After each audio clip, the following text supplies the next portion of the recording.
Good evening, everybody. Welcome to our Learn at Home webinar series brought to you by URI Cooperative Extension and the College of the Environment and Life Sciences. My name is Vanessa Venturini. I am an extension educator and the state program leader of the URI Master Gardener program. Today, we're excited to bring you a talk all about fruits for Rhode Island and how to grow small fruits from Dr. Bridget Ruemmele. I'll give a little bit more of an intro in a moment if you want to hit the next slide, Dr. Ruemmele. So Cooperative Extension is the arm of the university. We have a land-grant university in every state. University of Rhode Island is ours, and we are charged with bringing the research and the knowledge of the land-grant university system out to the community. So we do that in a number of different areas, whether it's food systems and agriculture, land stewardship, water resources, healthy lifestyles, or energy, renewable energy and energy efficiency, conservation, and renewables. You want to hit the next slide. Our guiding principles is that the reason that we bring this information out to you is to help improve quality of lives, livelihood, and the health of our environment. And we also want to mention that we believe in social justice and that we strive to deepen our cultural understanding and proficiency while building capacity to create inclusive experiences to address diverse stakeholder needs, which is why we're so glad to be able to bring all of these talks to the people of Rhode Island remotely while we're all learning distance learning. I'm going to hit the next slide. A few notes of housekeeping. We would all appreciate if you could please take a brief survey that's going to be sent to you via email at the end of this talk. We read all of the responses from your survey, and it helps us determine if we're effective in bringing this good information to you and helping change your behavior. So please fill that out. Also, this recording will be posted on our URI Cooperative Extension YouTube channel with closed captioning once it's uploaded there. So we invite you to check out all of the recordings on that page. Usually it's posted within a week, and there's a number of different topics there. So we can move ahead, and I am pleased to introduce Dr. Bridget Ruemmele. She has her master's and Ph.D. in horticulture from University of Minnesota.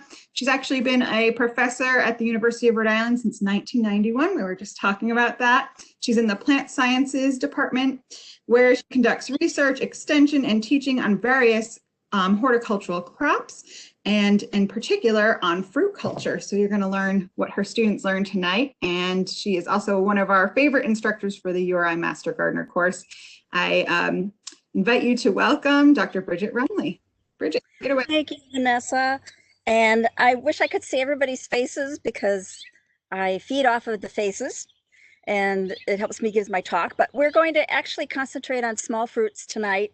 And even then, it's going to be a pretty brief overview because there's so much information. We could do a whole session on just each one of these ones listed. I'll start out with the blueberries and talk a little bit about blackberries and raspberries and finish with strawberries and just have a couple comments on grapes. There's so much information relative to grapes, I couldn't even include it here. That would take a couple even lectures just trying to get through that. But I do encourage you to ask questions, and Vanessa should be keeping, or hopefully we'll try and keep track so we can answer some questions at the end. If you don't get your questions answered today, you can always send an email and I will get back to you as soon as I can. So there are a number of universities that have information available for you to get more complete information than what I'm able to give you tonight. The New England states produce a New England small fruit guide, and the website where it's mainly listed is at UMass, but you can also access it via any state's Cooperative Extension website, including the one here at University of Rhode Island. And the guide provides a lot of good information, not just on the small fruits I'm talking about today, but they also include information on currants and gooseberries, and they talk all about integrated pest management and different options relative to treating problems. So I'll show you some of the main problems on these fruits tonight, in addition to some of the management issues. Much of the information tonight is based on popular questions that they get at the Master Gardener hotline. And so I'm going to be answering those questions for people, hopefully, who may have called into that hotline, and they'll get the answers tonight. If you're really into growing these plants, there's more detailed information on managing them for the types of soils and the nutrients. Cornell has a bulletin they put out based on research they did through the Sustainable Agricultural Research Organization. So that has much information on growing fruits sustainably. So to get some of the basics before we talk about specific fruits, in general, for small fruits, what you need to consider is what space you have for the desired plants that you want and the size of the plants that you're going to select. Also, how productive do you want those plants to be? In the case of things like blueberries, which grow as bushes, they will require annual pruning and training, especially when they're younger, and also thinning of the plant because they will produce many new stems each year. And in order to keep the plant productive, you can't let all of the stems survive. If you don't manage your fruits, whether you're talking about blueberries that grow in bushes or raspberries and blackberries that grow as vines or strawberries that grow on the ground by sending out runners, they can easily outgrow their space. And if they outgrow their space, that probably means they're also too crowded together in the space they're in, and they will become unproductive. So that's why it's essential to manage them every year. Some of the fruits we talk about do better if they have support structures. That includes the grapes. And although I'm not going to talk much about grapes, they are vining plants that do require support. But there's also some of the raspberries and blackberries that will do well if they have support rather than being left to grow naturally. And you can have these fruits as a part of a garden, or you may actually incorporate them into your landscape. Here's an example of an arbor that somebody put up where they have the grapes growing over the arbor. So they've got productivity as well as an attractive appearance. Now, in the case of many of our small fruits, they may only need the same kind of plant because they're able to pollinate themselves. But there are some fruit cultivars that may need to have a different named cultivar. So in the example of blueberries, there are various different names, and one might be North Sky, another one might be Min Blue. Those are cultivar names of different blueberries. And although most of the blueberries that you're likely to grow here in New England will be self-compatible, they'll be able to pollinate themselves, research has found that if you have multiple varieties, you often get more productivity with a little bit of cross-pollination. Now, each type of fruit, regardless of whether it's a small fruit or the tree fruits, they're affected by plant pests. I'll go over some of the ones that are more common or that you're more likely to run into. We always encourage applying principles of integrated pest management, or IPM, and doing so helps maintain not just fruit quantity, but also fruit quality. And the main goal is to minimize pesticide use. There are a number of non-pesticide uses that are provided in some of these guides that I have mentioned already, as well as others you might find from other states in other regions of the country. So most of our small fruits will require some kind of pest control, either pesticide or an alternative application to control at least the key pests. And this happens to be a tarnished plant bug that's become an issue here in some of parts of New England, and I'll mention that a little bit later. Another insect that seems to be a problem on all of the small fruits I'm going to talk about tonight is the spotted winged Drosophila. And it's a version of a fruit fly, so it's very tiny. This picture gives you the image. It's much bigger than it really is. And the male has spots on its wings, as you can notice in the upper left, and the female does not, but they're both called the spotted winged Drosophila. As far as placement of your small fruits, full sun is the best for their growth. If you have too much shade, you can affect the rate of growth, you can affect the potential fruiting, And it may also affect the cold hardiness of the plants. You want to have them in a protected area, but still get full sun if possible. Growing up on a farm in Wisconsin, we had raspberries in our garden, and they were shaded by a shed to the south. And so these raspberry canes had to put extra energy into growing stems that could reach higher than the shed in order to get enough sunlight. And so we lost productivity just for the berries to be able to survive as plants. So that's why full sun will get you more berries in the end. Choose the most exposed area of your property if possible.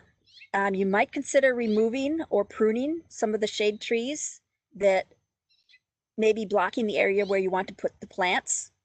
If it's one of your prize trees, it's probably better to find a different location for the plants of the fruits. As far as soils go, most fruits do well with good drainage, and most of them do well with sandy loam to loamy soils that have a pH that's slightly acid to neutral. pH refers to whether something is acidic or basic, whether it's like lemons or it's like drain cleaner. Blueberries, which are native to our area, actually require more acidic soils, a lower pH.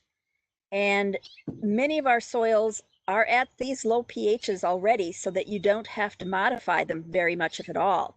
If you want to grow blueberries in other parts of the country, you may have to do significant modification to get that pH low enough to get optimal production. The picture shows a loamy soil. Blueberries actually do well with a little bit of more organic matter than the typical soil as well. You want to avoid heavier clay soils unless you are able to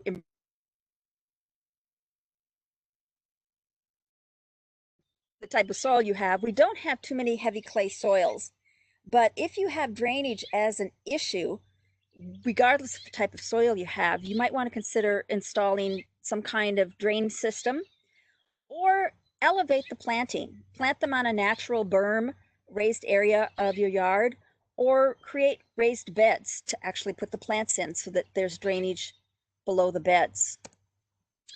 So let's start talking about specific small fruits. We're going to start with the blueberries because they seem to be very popular and they don't take up as much space as some of the other small fruits that I'm going to talk about. They're actually in a family of plants called the Ericaceae family. Their scientific name is based on two words. The first word is a genus and the second word is a species. So blueberries are in the Vaccinium genus, and there are several species of blueberries. I'll mention them shortly. But this species, or this genus, excuse me, also includes cranberries. So cranberries are very closely related to blueberries. And if you know anything about cranberries, they like to grow in high organic soils. And so that makes it seem logical that blueberries would do well with addition of organic matter to your soil. Now, the popular blueberry species that are grown in the United States include the northern highbush, the lowbush, the rabbit-eye, and the southern highbush. The only ones that do well here in New England are the northern highbush and the lowbush. The northern highbush is the one you're most likely going to want to grow. It's going to be the easiest one to manage, and it's also going to be the easiest one to pick. The rabbit-eye and the southern highbush plants will not do well in our area. There is a hybrid between the northern highbush and the lowbush that was created in Minnesota, where they tend to get fairly cold winters, and they're called the half-high highbushes. And they're called half-high because when you cross a northern highbush with a lowbush, you get a bush that's sort of intermediate in height between a highbush and a lowbush. And so they came up with a half-high highbush with the thinking that a typical snowfall will provide enough cover to protect those bushes from the low temperatures. Here in New England, at least in this part of New England, we don't get quite as cold as they do in the Midwest. So you don't necessarily need to have that kind of a bush, but if you want it a shorter bush than typically occurs with the northern highbush, you might consider the half-high highbush. So the northern highbush blueberry generally is considered an upright shrub, and they can grow as tall as 12 feet. So you can see why you might want a shorter plant. In cultivation, they often are trimmed so that they're only 4 to 7 feet and don't take up as much space. The half-high high bushes would be more at the top range of the trimmed northern high bush, so they don't grow nearly as tall. Now, blueberries produce stems, and the stems are called canes, although they function a little bit differently than the canes that we're familiar with blackberries and raspberries. These canes look like stems, and they will grow several years, but for the northern high bush, they tend to be most productive for about 4 years. If they grow much beyond that, they can still produce berries, but they will be progressively less productive. And so managing the blueberries is a means to remove some of these less productive stems to allow younger stems that will be more productive to take over and continue to produce berries for you. So these stems or canes, they grow from a very compressed growing point near the base of the plant. And when a growing point's near the base of the plant, we call it a crown. Some of the stems may also grow from the roots of the plants as well. The low bush blueberry, which is a major production commodity in Maine and especially, is much harder to grow because it's so low growing and it's more difficult to harvest. Also, the berries tend to be a lot smaller. And so if you decide you want to grow blueberries, I would encourage you to grow the more upright ones rather than the low bush ones. Regarding variety selection, and I'll talk about some specific varieties shortly, blueberries, like many other fruits, have different times of maturity depending upon the cultivar.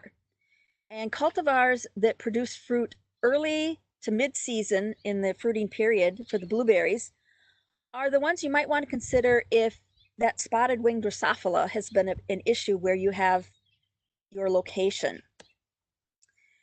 So Heather Farbort, who's a technician with the Plant Sciences Department and specializes in grower questions and grower management, has checked with growers around Rhode Island and Massachusetts and found their favorite cultivars to grow. And I've listed 4 of them here, and there are 4 more on the next slide.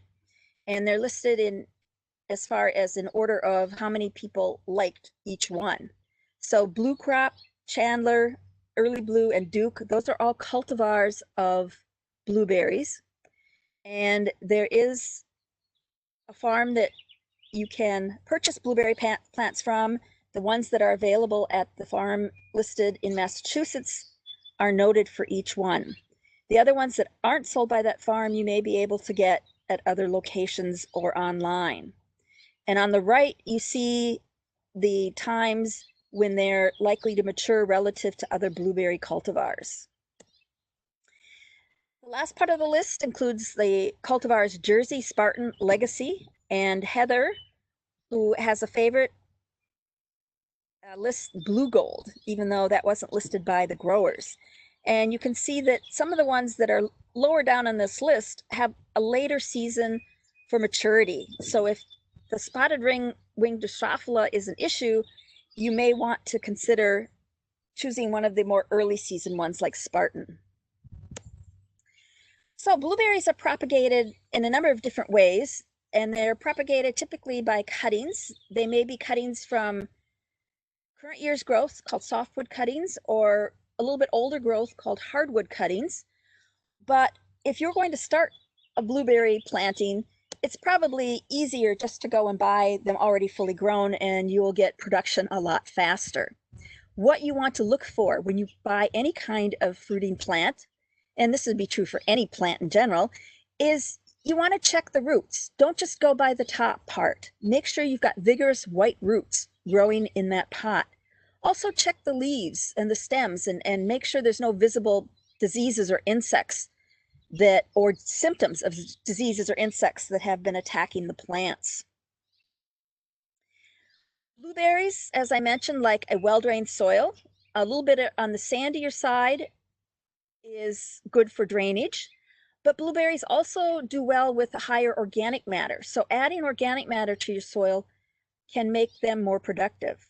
Again, remember they like a fairly low pH. And the northern highbush blueberries, you want to plant them about 4 to 6 feet apart. Some of the varieties are what we would call more of a dwarf type variety that you may be able to plant closer together. But if you want to maximize production, you should make sure that you've got them spaced well apart. There are a number of small fruits that can be grown in containers. They may not be as productive as a plant that's grown in the ground, but if you're limited for space, that is an option. If you decide to do a container grown small fruit, whether it's blueberries or any of the other fruits I'm talking about tonight, you want to go for ones that are specifically selected for a smaller or more dwarf type growth habit. They've been selected to remain fairly productive while still being able to grow in confined spaces. And I've listed 2 examples here showing them at the relative size they would grow to. So if you don't have a large yard area, but you still want blueberries, you might consider container plantings.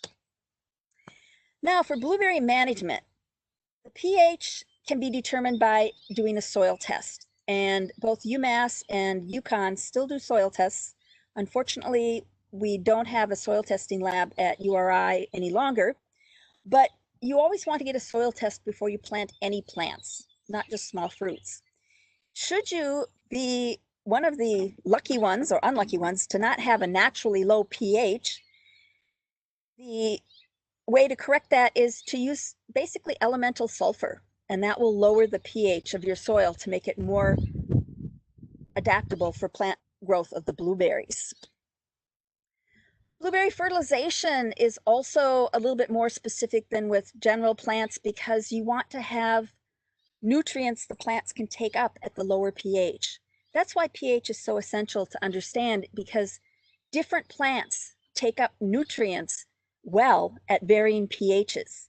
And for blueberries, they take up nutrients better at a lower pH than a lot of other plants. Again, you want to base your fertilization on soil test results. And you want to avoid fertilizers that might increase your pH.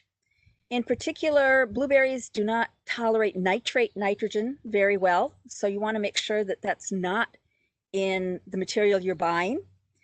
And in cases where you also need to lower the pH, sometimes you're often recommended to apply ammonium sulfate, which will give you some nitrogen as well as sulfur. And the nitrogen for nitrogen growth of proteins, and the sulfur is to help lower the pH as well as for plant growth. Irrigation of small fruits is optional. We often have enough rain for them to survive without irrigation. Commercially, or if you have several plants in the home setting or it's in part of a landscape where you've got irrigation present, preference is to use some kind of irrigation that does not get the foliage wet. That will help keep down your incidence of plant diseases. So drip irrigation that's using these tubes that run along the bottoms of the plants with openings that allow water to drip out would be a preferred type of way to irrigate the plants. If you do irrigate them with sprinklers, preference is to use something that gets as little of the foliage wet as possible. Interesting thing with blueberries that is somewhat unusual, but it's also true of cranberries, is their flowers have their opening upside down. And so in order for pollination to occur, bees are essential. And while honeybees are essential for many of our fruits, it's actually bumblebees and wild bees that do a lot of the pollinating of the blueberries. Even though most of the northern blueberries can pollinate themselves, they have found that with some cultivars you get much larger fruit and better fruit set if the bees are around and are able to move the pollen around. Knowing when to harvest blueberries is a little bit tougher than with some of the other fruits that more easily pull off of the plant, but basically it's the color that you want to use as an indicator of when to harvest your blueberries. They start out green and then they eventually turn a pinkish color before they turn the blue color that ultimately will be their fine maturity color. Now, the ripe berries can remain attached for several days or weeks, and the longer you can leave the berries on the plants, the sweeter they will be. The downside is the longer you leave them on the plant, the longer the birds have to come and eat those berries. So unless you provide some kind of protective covering to keep the birds from getting at the berries, most people will try and harvest them as soon as they turn blue enough to be sweet enough. But if you do have the ability to let them ripen as long as possible, you will find that they will be much sweeter. So as far as maintaining your plants, generally once you've planted those lovely plants like the one in the pot I showed you, they generally don't need any pruning for the first few years. And then after that, they should be pruned yearly. And what you do is you remove about 20% of the canes all the way down close to the ground. You'll see that many new canes are also coming up, and you want to remove all but about 4 or 5 canes from the previous year's growth.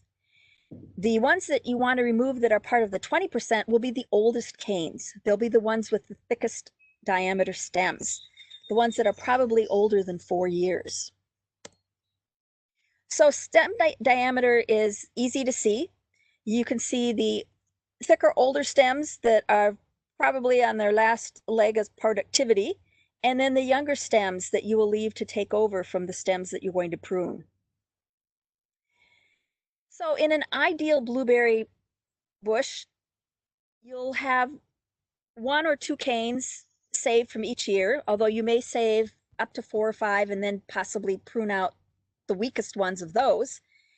And after they reach about 5 years of age, they're not going to be as productive. And so that's when you want to completely eliminate the canes. And so you can see before and after pruning, it's removed about 20% of the stems. Should you end up in a situation where the blueberries haven't been pruned for several years, you can basal prune them, basically cut back all of the stems and allow new young stems to come up. What happens when they get overgrown is they probably have so much competition from the multiple number of stems that each individual stem has lost its productivity and you won't get that many berries. But pruning them down to the base, what we call renewal pruning, will allow them to come back and be more productive. To mulch or not to mulch, that's the big question with many plants. With blueberries, if you do provide mulch, it helps protect the roots, especially over winter time. Also helps retain soil moisture, helps reduce evaporation. And excuse me, in the case of some diseases, it also may help keep them in check. Mummyberry is an example of a disease that's kept in check by having adequate mulching. In addition to helping reduce disease incidence, mulching also helps suppress weeds, and that's true for all of the plants that I'm going to talk about tonight. And as far as blueberries go, you want to have mulches that don't increase the pH. And so wood chips often make a good mulch for them. Now on to some of the slides that will gross you out. There are a number of problems that each plant has. I'm only going to highlight some of the major ones. I mentioned the spotted winged Drosophila. I showed you the adults. It's the larvae that get inside the berries after the adults lay the eggs, and the larvae hatch from the eggs that then destroy the inside of the berry and make them rather unpalatable, if not inedible. There's another kind of fly called the blueberry maggot fly that goes after blueberries, and the adult is on the left and the larvae are on the right. They also are most destructive at the larval stage. The adult will lay the eggs on the berries, and then the larvae hatch and munch away. Another insect that may attack blueberries is the cranberry fruitworm. Remember, I said blueberries are related to cranberries, and so some of the insects that may attack cranberries may also attack blueberries. And that's one ugly critter you might not want to find growing on your blueberries. In the case of the flies, you may be able to help reduce their incidence by protective netting. or you may have to consider some kind of pest control options, either organic or inorganic. We also have a problem with winter moth caterpillars that occur on a number of different plants, not just the blueberries. And they, again, will cause much damage before the fruit even starts to develop. They will attack the flowers. And so you may not even get fruits if you have winter moth caterpillars. And another one that will go after the blueberry plant very happily is the yellow-necked caterpillar. And again, you might have to check for various controls. You can try and pick off the caterpillars if there's not a lot of them. That may be enough, but they can cause quite a bit of damage. And this picture shows that they ignored those plants quite a while. Now, I mentioned birds love to eat berries, and they especially love the blueberries. And if you want to leave the blueberries on as long as possible to get them as sweet as possible, you can purchase bird netting to put over your plants, and it will keep out the birds, but it doesn't keep out the other insects. If you have your blueberries as part of your landscape, you might even get creative and have a sort of decorative, you want to call it decorative way of putting out the bird netting so it doesn't look just like you've covered the area with a tarp, a holy tarp. If you want to keep out the smaller insects, especially the spotted winged Drosophila, which I've abbreviated as SWD, they make something called exclusion netting, which is a much finer mesh, and the holes are very much narrower. And it allows air to flow through, but it will keep out the flies. If you go this route, it's probably not going to leave you a very attractive looking plant, but at least in your landscape, but at least you'll be able to get berries. So that's just a brief highlight on blueberries. Now I'm going to talk about brambles. And brambles, things like raspberries and blackberries and all kinds of hybrids, they're actually related to roses. They're in the Rosaceae family. But the blackberries and raspberries are in the genus called Rubus. And although we talk mainly about raspberries and blackberries, there are several hybrids that have been developed between various raspberry and blackberry species crosses. With raspberries, you've got your choice of red, black, purple, and yellow. When I grew up, you basically had a choice of red or red. But now there are more options if you want to have more color variability in your landscape or your garden. The red raspberries are in the Rubus idaeus genus, and the black raspberries are in the Rubus occidentalis genus and species. And the purple and yellow ones are some variation among those two species primarily. Now, raspberry canes, the stems, can be either trailing along the ground or they may be growing as erect stems. The ones that are trailing do best if you have some kind of support for them. Blackberries are a common name that's used for several different species in the Rubus genus that produces very black berries. And you can get types that are either trailing or erect, or ones that they call semi-erect, that are kind of a cross between the trailing and the erect. In the case of the trailing and the semi-erect, some kind of support will make them much easier to manage. They also have cultivars that may have thorns or are thornless. And that's sort of a misnomer because raspberries do not have thorns. Plants in the Rosaceae family have something called prickles, and there's a distinct horticultural difference between thorns and prickles. But roses don't have thorns, they have prickles, and blackberries and raspberries, they don't have thorns, they also have prickles. But when you go to buy them, they will sell you them as either thorny or thornless. With regard to the thornless, or the actually prickleless blackberries, they tend to ripen later than raspberries. And because they ripen later, the spotted winged Drosophila has a longer period when it may be a problem on them. And so if you decide to grow blackberries that have that later maturation, you might want to consider exclusion netting for them as well, just like you did with the blueberries. The problem is that your pollination will be affected because the bees won't be able to get in through the netting. So you leave the netting off until the bumblebees have done their pollination and then put the netting on, hoping that no flies got in between the time that the bumblebees were there and you put the netting on? Or do you just go for broke and harvest whatever survives and ignore the fact that the flies will get some of your berries? So trailing blackberries are trained to a trellis as shown in this picture on the left. The youngest, these are the flowering canes or stems. The newest stems, which will flower the second year, are the ones that are trailing on the ground. And so what you do with this kind of bramble, whether it's a blackberry or a raspberry, you have the ones that are going to flower the second year strapped to some kind of support structure. And then when they're done fruiting, you can remove those canes, and the ones that have been growing along the ground can then be put up on the support structure. So it makes it easy to prune these kind of brambles because you know which ones to eliminate and which ones to wait and let grow into flowers. With the more erect plants like the red raspberry, your pruning is going to be a little bit different because your fruiting canes and your non-fruiting canes will be all intermixed. And so you have to be able to distinguish between which ones have produced berries and which ones have not yet produced berries.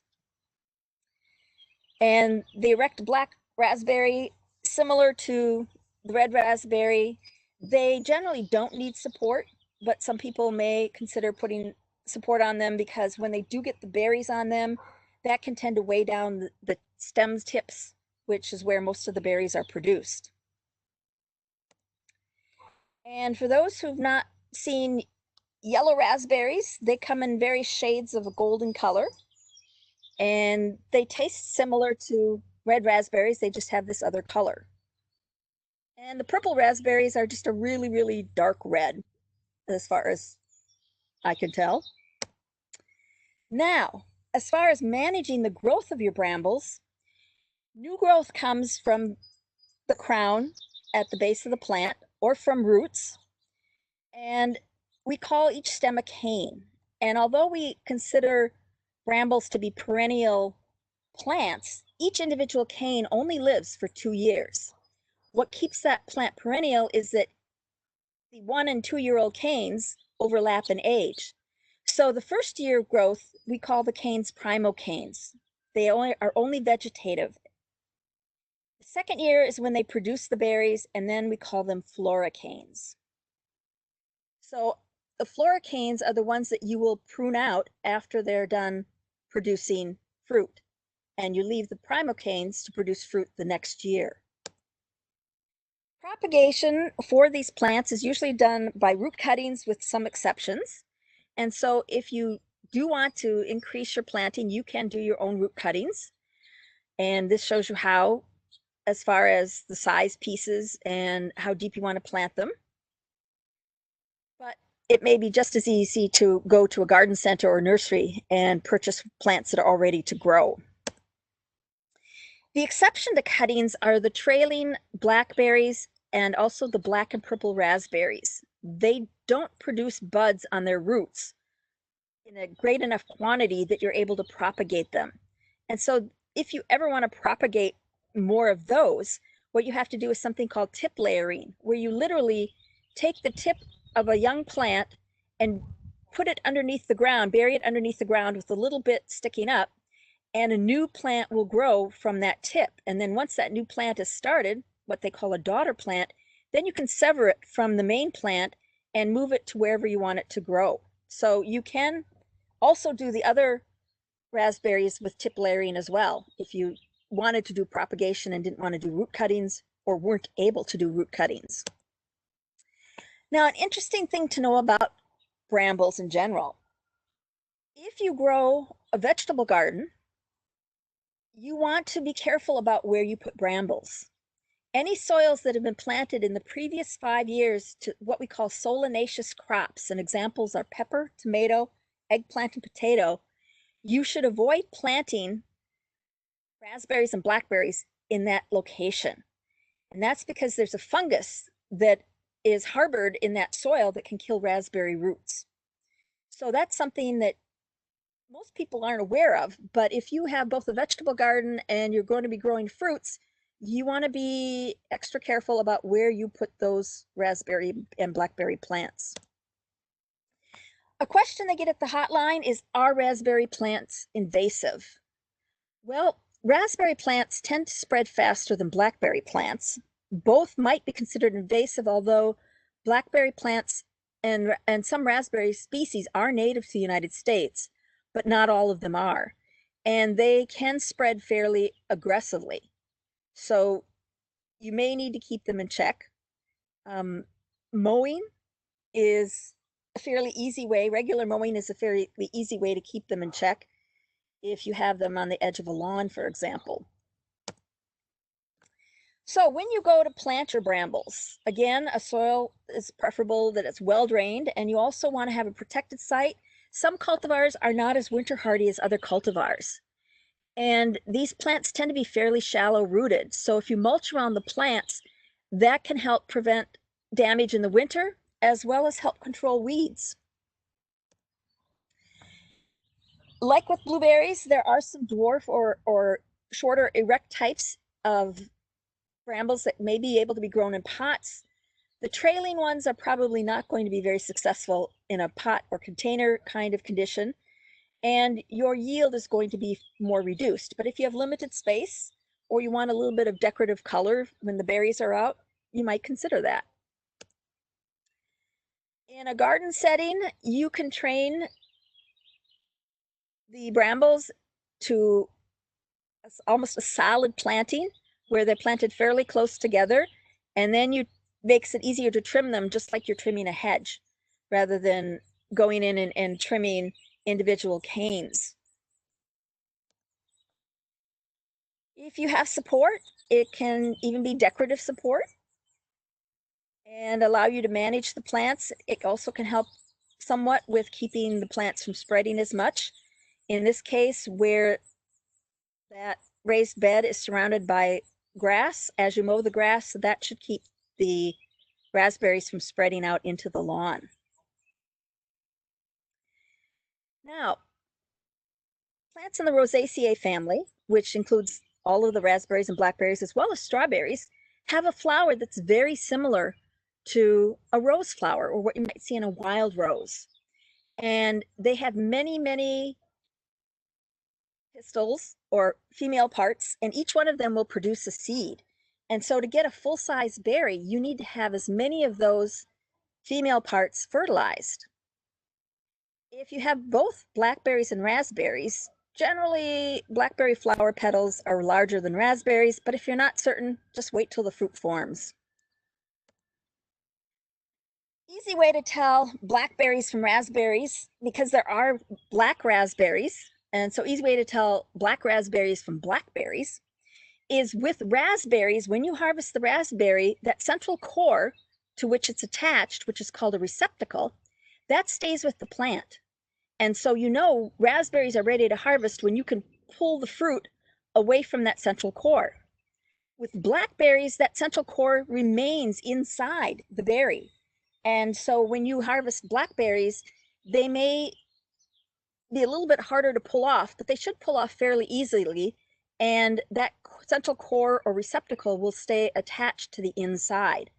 So that's the easy way to tell them apart. Also, if you look really carefully, there's little fine hair-like structures on the raspberries, and the blackberries are shiny and glossy without that hairiness. So pruning often is done in late winter when the plants are dormant. What you want to do is remove all of the canes, the flora canes, second-year canes that have already produced fruit, and any first-year canes that are somewhat spindly and do not look as healthy as other of the first-year canes. What you want to do is thin them out and leaving only the good ones. You may also decide to trim the tops so they aren't as tall. But if you have trailing ones, you want to put the first year canes, after you have removed the second year canes from the trellised area, from the wires, wrap them around the wires or some other way, attach them so that they're adhered to the wires and off the ground. This will make them easier to harvest. It'll make them easier to keep clean. Now, there is an ever-bearing type of raspberry that's come out. And one example of cultivar of our name is Heritage. And they're an exception to the floricane, primocane kind of production in that they produce fruit the fall of the first year when they're still technically a primocane. And so with these kind of cultivars, you can actually treat them as a one-year cane, and after they're done fruiting, you can cut down those canes and then new canes will come up to produce fruit the next year. But that's only with the ever-bearing ones. Some examples of problems with raspberries: the spotted winged Drosophila that I mentioned. To get around it, harvest the raspberries as soon as they're ready. Eat or freeze them immediately and don't leave them on the counter. There may be eggs inside of them. If you freeze them or eat them, they won't hatch and you won't know that you've eaten an egg. If you've had that insect as a problem, you might want to consider not having the ever-bearing types. And if you really want them, you might consider exclusion netting, but you need to make sure that bumblebees can be inside that netting during pollination times. And that's what the little critters look like when they're actually growing on your plants. Disease that can attack looks like fuzzy mold is called botrytis. And diseases can often be increased when you've got plants thickly together that keeps humidity contained within the planting. And so keep your plants thinned out, avoid overhead watering, and harvest the berries frequently, and especially if you have any diseased ones or damaged ones, remove them. Japanese beetle adults love to attack many plants, and that includes the brambles. They don't really go after the berries as much, but they will affect the ability of the plant to fill out the berries because they can really skeletonize the leaves. So you can either pick them off. Some people have had success with pheromone traps that attract the beetles, but you want to make sure that they're away from your planting, as far away as possible, maybe even preferably at the neighbors if you can convince them there's a reason they want them.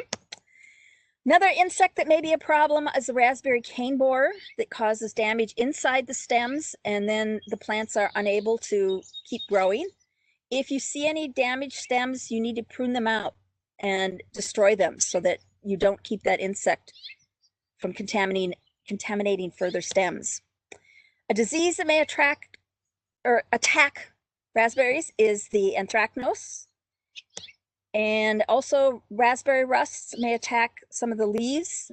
There are some control measures that you may be able to use, or you may just tolerate them, and if they aren't severely affecting your production, you can get by with hopefully not being as much of a problem the following years. Because we're getting short on time, I'm going to stop here. We won't get to strawberries, but I want to mention a little bit of too much about strawberries, but I will finish out the lecture after we're done here. And then you'll have that text for the YouTube version. Strawberries are also in the Rosaceae family. They're actually a cross between two species, and the hybrid is called Fragaria x ananassa.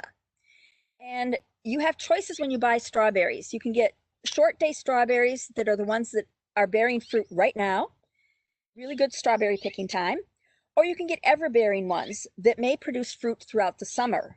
And some of them produce fruit whether or not the day length is long or short, and others produce them only after they have certain long days. And there's pros and cons for both kinds of plantings. And I'll stop there for questions. I'll talk more about strawberries after we get done with the questions and after 8 o'clock, if that's okay, Vanessa. Sounds great. When do you prune your blueberries? That's the first question we have. Preferably when the plants are dormant. Now, if you're going to be removing stems The problem is if you remove them in the fall, and that's true for a lot of our perennial plants, you may overstimulate new growth. So if you wait until the plants are dormant, you won't stimulate new young plants from growing that might not do well in the winter. The first year plants, they will have started to grow in the spring.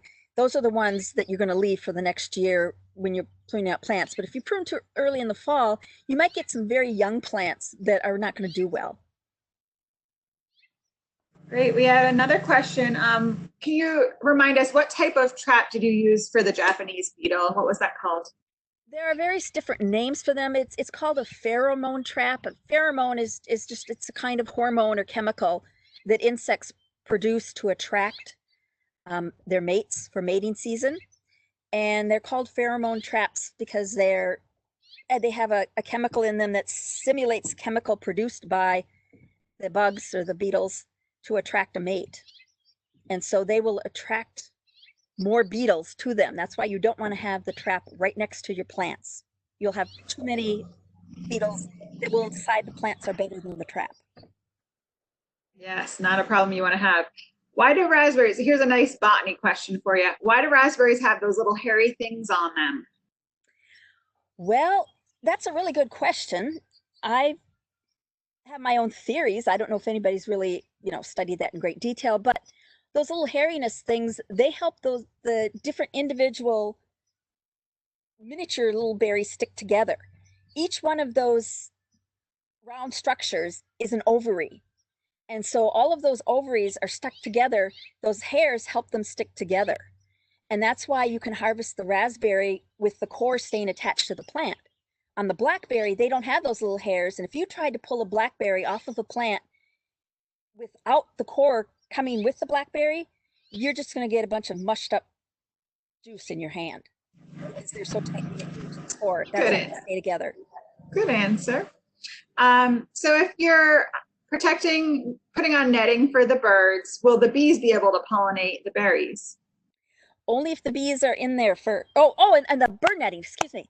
If it's bird netting, the bees should be able to get in. Those are open. It's this exclusion netting where you have to be concerned that the bees will not be able to get through that. But through conventional bird netting where the squares are usually a 1/2 inch by 1/2 inch or bigger, that should be plenty of space for the bees to get in. They tend to be, the bumblebees can be kind of big, but wild bees are smaller too, and all of them should be able to get through bird netting. Awesome, so not a problem there. Are there any look-alike poisonous plants that can be mistaken for wild raspberries? Well, there are some estimates that there are as many as 400,000 species of plants, and I don't know anybody who knows all of them. While most of the berries that look like raspberries and blackberries, they're probably okay, I would still be cautious. In the case of grapes, which somebody did ask about grapes being edible, and which I mentioned in one of the last slides, the issue is that there are some plants that you don't want to eat the berries that look like grapes. So you need to know the difference between those. With the raspberries and blackberries, that's less likely to be a problem, but I would definitely make sure that you know more than just what the berries look like. Know what the leaves are supposed to look like. That's a great point. And look up pokeweed. You don't want to eat that. That's a poisonous one. Pokeweed is one people might think if they make smooth round berries, and they might, if they're looking for grapes, they might think it's a wild grape because they turn bright purple, and you don't want pokeberries, no. You don't want to eat that one. A bunch more questions coming in. How can you distinguish between a first and second year ever-bearing raspberry cane when you're pruning? The ever-bearing ones, when you're pruning, what most people do is they just take out all the canes and let them grow up. They actually can mow them to the ground if they want. And the difference between the ones that, well, they produce the first year, so all of them will be ones that have fruited if you have the ever-bearing ones. So every cane will have fruited. They can fruit again the next year, but what a lot of people do, especially commercial growers, is it just makes it easier to manage them by just mowing down the canes and letting new canes grow the next year because they'll flower that first year. Here's another question. The fruit fly thing is a real bother, but I think ants are attacking my raspberries too. Any tips on controlling ants with raspberries? Wow, ants often are after plants because there's some kind of food source for them. I would check and see if you might have some kind of insect like an aphid, which ants tend to go after. So you might want to check and see if something else is attacking the plant that's attracting the ants. As far as keeping them away, you can try smashing their hills. I've heard people use boiling water on them if you are feeling murderous, but usually the ants won't be too much of a problem. They're probably going after some other insect that's attacking the plant. So it may be the secondary insect that's actually attacking the fruit. Yes, that's what I would suspect. Great. Okay. This is another question. I have wild raspberries and grapes. Are they both good for eating, and do they need to be trellised? As long as you're sure that that's what they are and not poisonous relative or non-relative. Oftentimes the wild types, they'll be smaller berries, and so they won't have as much liquid in them, so they may actually be sweeter, but you'll have to harvest a whole lot more of them in order to get anything worthwhile. So first I would make sure that they actually are raspberries or grapes, and then you can treat them just like regular grapes, and you can trellis them if they're vining types. Yeah. And I had that same question. This person says, I'm confused about floricane versus primocane fruiting blackberries. I have a plant that's supposed to be floricane fruiting, which I understand to mean that it will fruit on first year canes. Is there a different pruning protocol for these? If they are a first year fruiting one, that's where, see, when the terminology came about way back when, most of the ones people grew, they didn't fruit until the second year. So they called the ones that were vegetative primocanes. Now that we've got some that will fruit the first year, maybe we need a new name for those special ones and not call them primocanes, because they are flowering, even though technically the floricane is what's the second year stem. But basically they're managed the same as I said for the raspberries. I would just prune them down. Sounds good. How do you properly destroy the canes that are infested with the cane disease you have mentioned?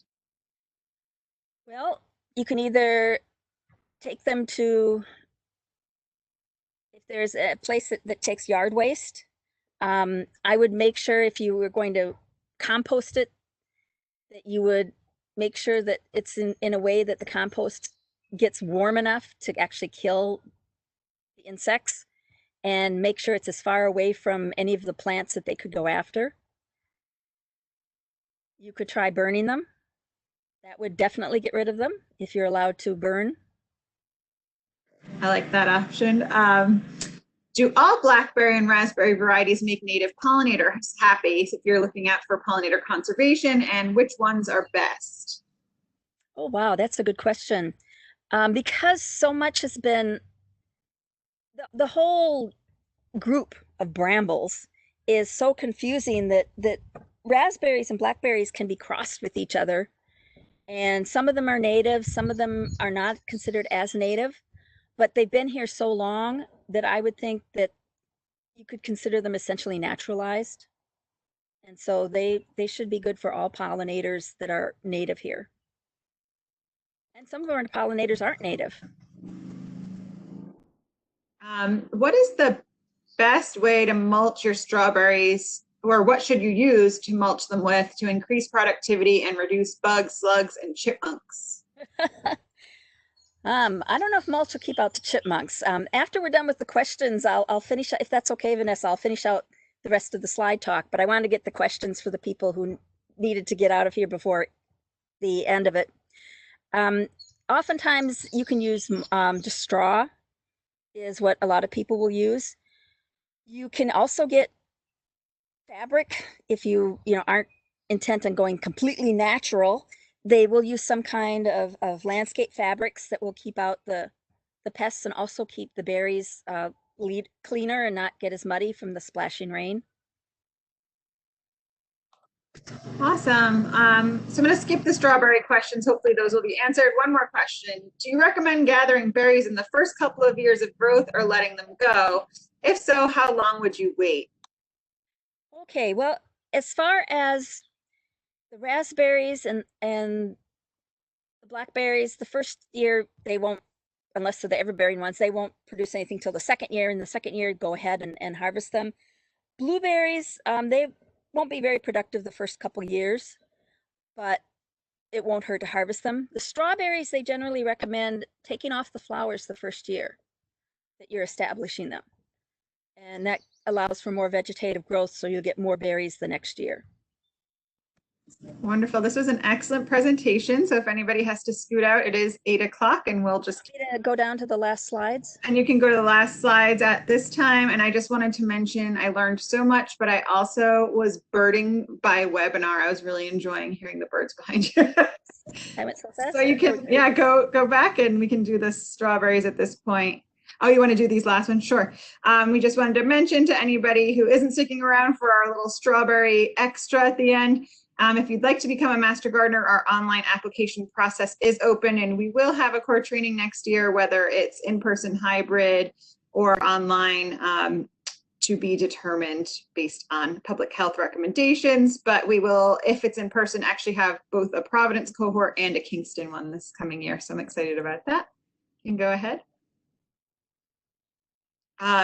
We wanted to mention that if your question wasn't answered, please reach out to the URI Gardening and Environmental hotline. You can email them at gardner@uri.edu anytime. And we do have volunteers answering questions from home. We invite you to join us at our next Learn at Home webinar series every Tuesday at 7 p.m. and Friday at noon. I think we'll go down to just Fridays at noon moving forward in July. General questions, there's our contact info, and of course we have lots of great gardening resources on our Master Gardener page as well. Thank you, Dr. Ruemmele, and you can go on ahead to your strawberry slides. Okay. And if you need me to send you the slides so that with coordinating, moving around with coordinating with the, whoops, my finger's too fast. Okay, so the strawberries I mentioned are in the Rosaceae family, and you've got options between ones that bear fruit early in the summer or ones that might bear fruit throughout the summer. And strawberries grow differently than the plants we've talked about already. They actually are perennial plants that produce above ground stems called stolons, although most people call these above ground stems runners in strawberries. And there are buds on all of these runners that will produce new plants that we call daughter plants. And they generally are found at every other node or bump that's along these horizontal stems. Leaves and plants can also arise from that growing point that's compressed toward the base of the plant called the crown. So if you're going to plant strawberries, the first year you want to make sure that you've gotten a soil test and have your pH adjusted. Strawberries do well, it's slightly acid, but not as acid as blueberries. So the pH is about 5.8 to 6.8. And if you don't have the ability to have a well-drained soil, you might consider a raised bed like the one pictured here.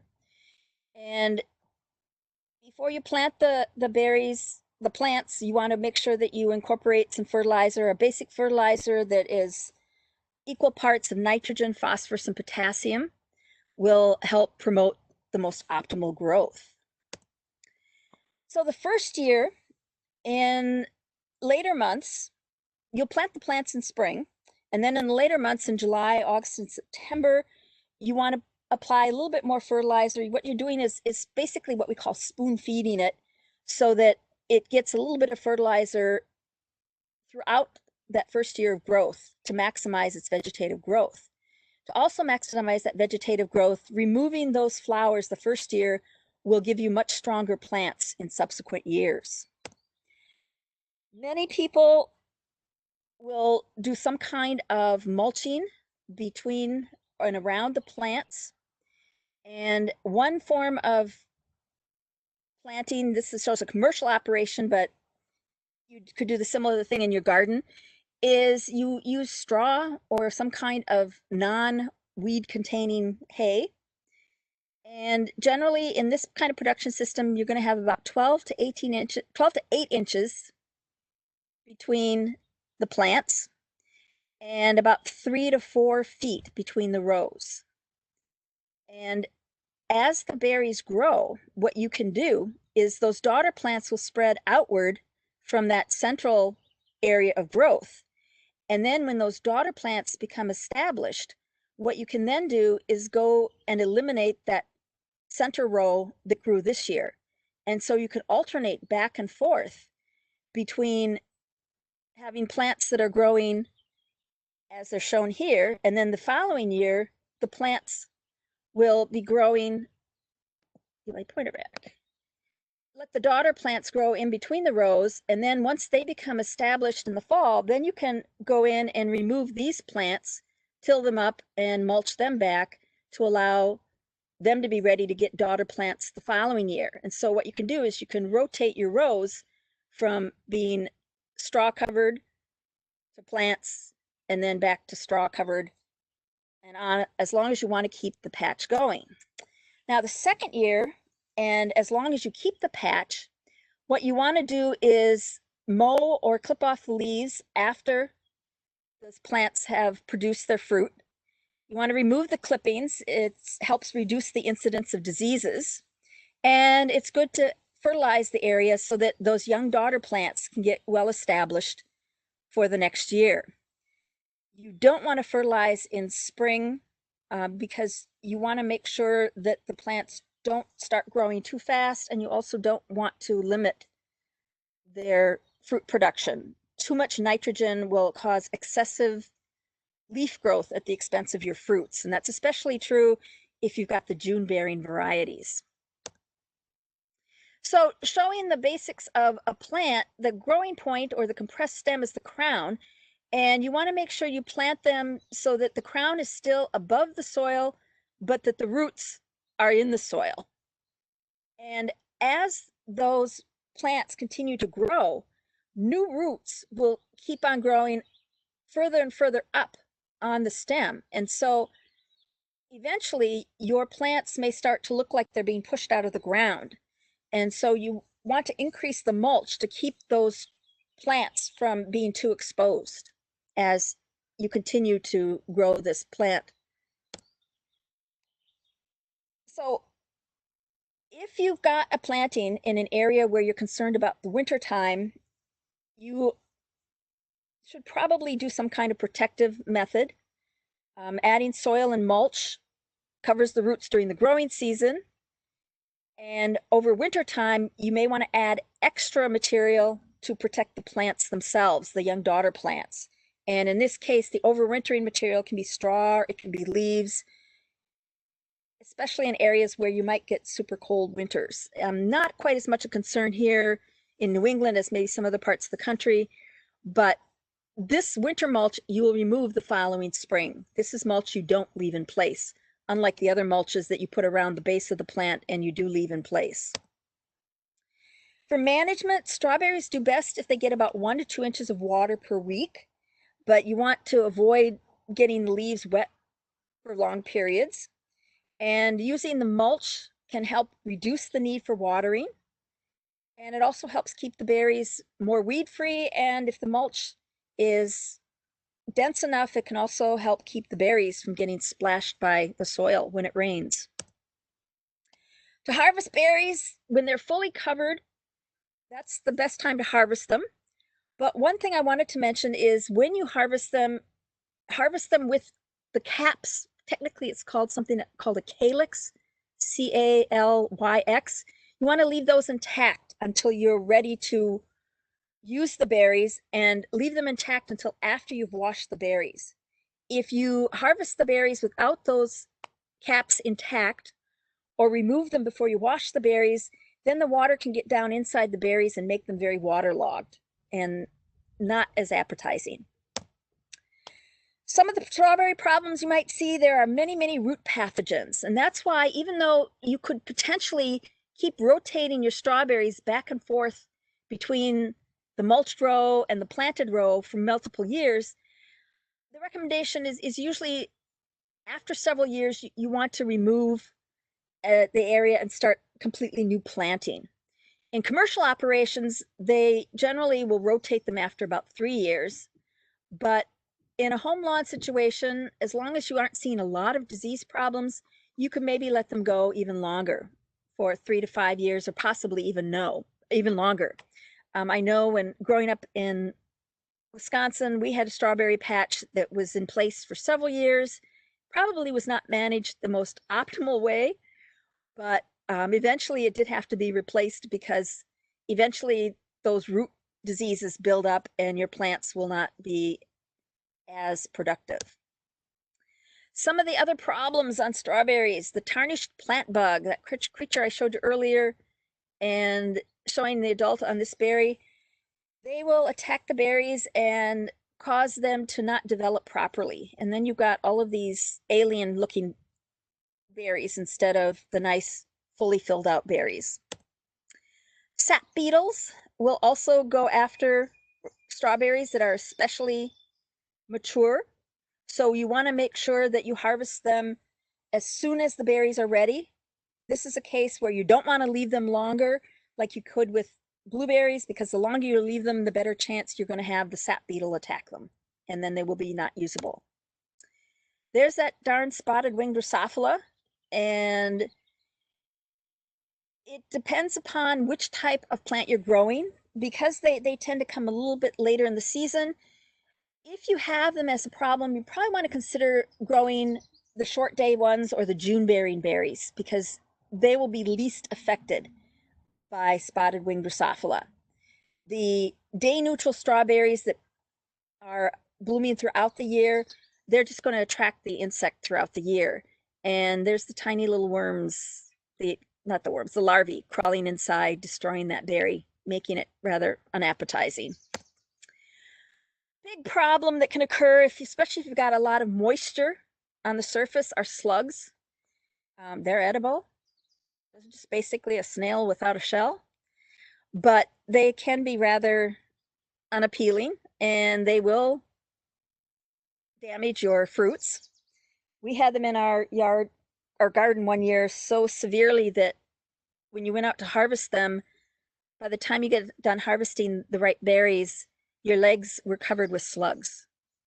And that was one year that I was unable to eat strawberries. I was the only one who would go out and pick them, but because I had seen so many slugs on them, I refused to eat them.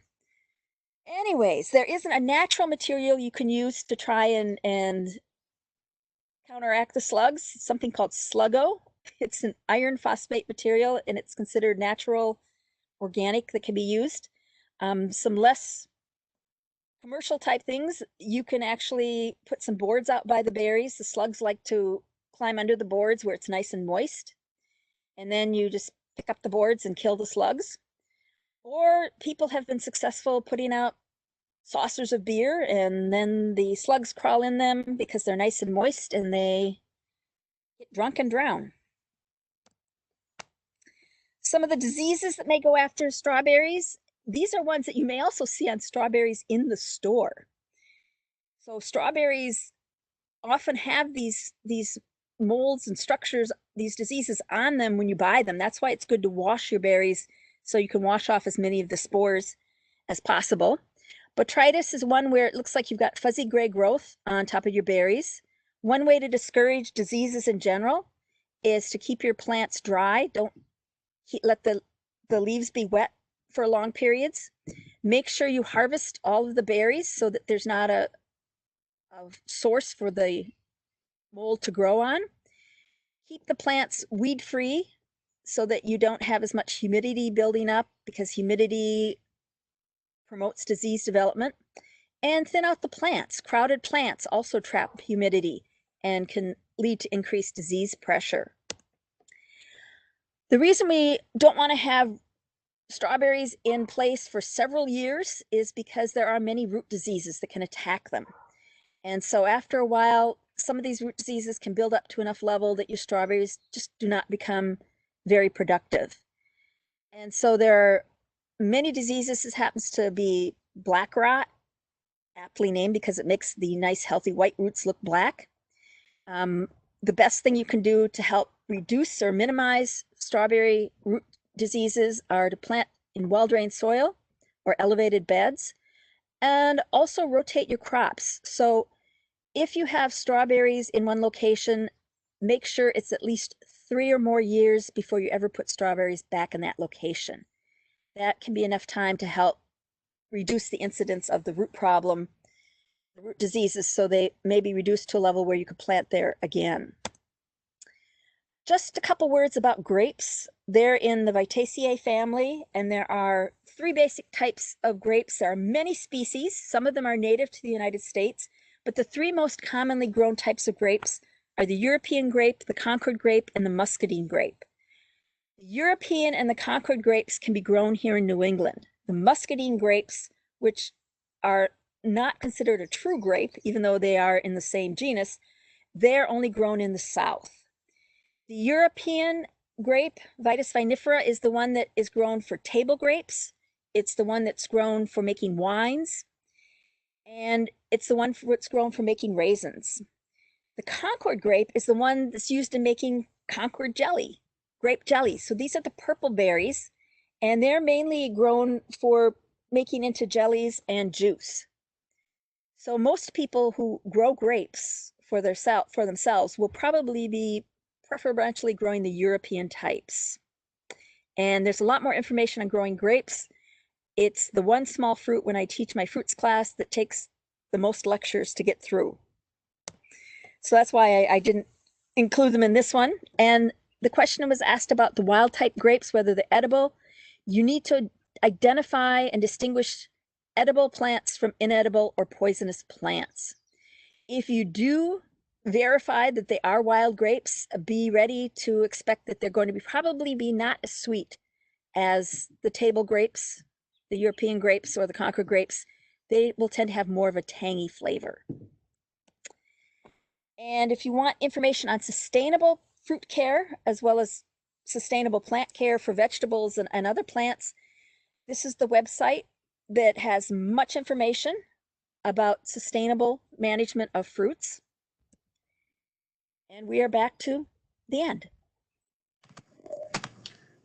Wonderful. A couple questions that came in to strawberries. If I had a daughter plant from last year's strawberries, does remove the flowers for the first year still apply? No, we're talking, they're only talking about when you first get the plants. And oftentimes when you get the plants, they may not have very many leaves on them. They may even look like, is this really going to survive? And so that plant is not going to be as thriving as these daughter plants. So no, the daughter plants you'll be able to harvest the next year. It's just the ones you first buy. Awesome. It said after the plant flowers, you should mow them. That's a question. After you harvest the fruit, if you mow them after they flower, you won't get the fruit. That would be a problem. So it basically, the mowing is if you're doing the rotating rows like I explained, basically what you do is you just mow them down and you remove the vegetation just so that you remove any potential disease that might be on that older tissue. You want to make sure that you've got daughter plants that are well growing before you mow them down. So those daughter plants will start growing at the same time that they're growing berries. So, you know, usually you wouldn't mow them down till late summer. Great. So another question along those lines, this can be our last one. We'll wrap up with this. Can you plant anything else in the same spot during the years you take a break from planting strawberries? Yes, you can, as long as it's something that's not related. Absolutely. That's what crop rotation is about. What you want to make sure is it's plants that don't have similar plant pests, because what you're trying to do is break that cycle of disease and insect pressure by not providing a host for them. So find plants that do not have similar insect and disease problems. Wonderful. I do have one more that came in. Should we do it? Strawberries are very small. I've been told this is because they may need more water. How much is too much water? For raspberries or strawberries? Strawberries in this case. Like I said, about 1 to 2 inches a week. If you put in too much water, you're going to ask for a lot more problems with the root diseases and also with the leaf diseases. And in excessively wet years, the slugs will be very, very happy to come and munch. And I still have traumatizing images of the slugs on my legs. Back to the earlier conversation. Well, thanks very much, Dr. Ruemmele. This was excellent. We got a lot of great feedback in the chat box. And thanks for everybody who joined us and stuck around. And yes, the Friday webinar is in Spanish completely. So we're offering this to a Spanish speaking audience. So if you want to catch up on your Spanish, what's the website on the previous page? Can you go back one and leave it? Oh, sorry. Yes, I can. No, I went the wrong direction. I think, yeah, the ATTRA one is what they were looking for. You wanted? Or not? Yes, I think it was this one. Very good. Thanks, everybody.